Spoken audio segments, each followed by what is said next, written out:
स्वामी जगाची माऊली, स्वामी कृपेची साहुली, ऐसी निरंतर माया मी कुठे न पाहिली.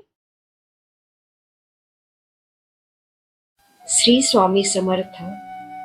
सर्व मित्रमैत्रिणींचे आपल्या श्री दत्त अनुभूती परिवारामध्ये सहर्ष स्वागत आहे.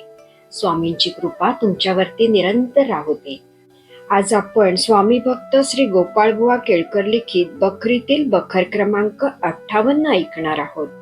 पण त्यापूर्वी तुम्हाला एक विनंती करते की आपल्या श्री दत्त अनुभूती या चॅनलला सबस्क्राईब जरूर करा. शेअर, लाईक, कमेंट्स करायला विसरू नका.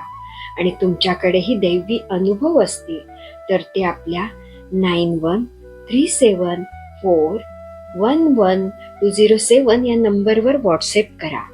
आपण ते हजारो भक्तांपर्यंत पोहोचूया, भक्तीचा प्रसार करूया आणि आनंद पसरूया.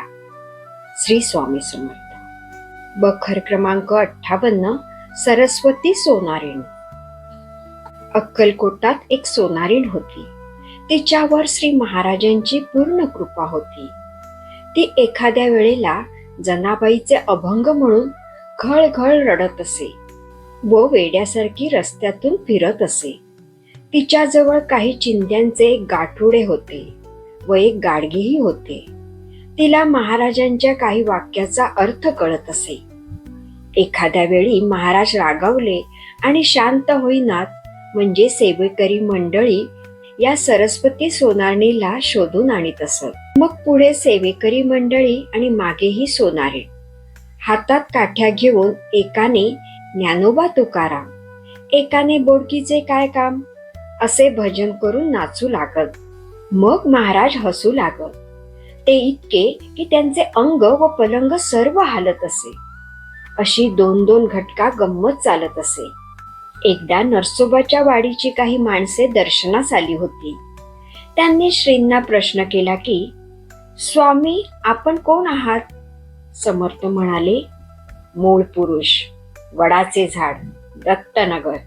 हे ऐकताच सोनारीण बोलली, वटपत्रशाही मूळ पुरुष दत्तात्रय रूपाने अवतरले आहेत. ही सोनारीण भिक्षा मागून खात असे. 10-12 कुत्री तिच्या पडवीत असत. तितक्यांना ती तुकडे खाऊ घाली. तिच्या पाठीमागे लहान पोरे लागत असत.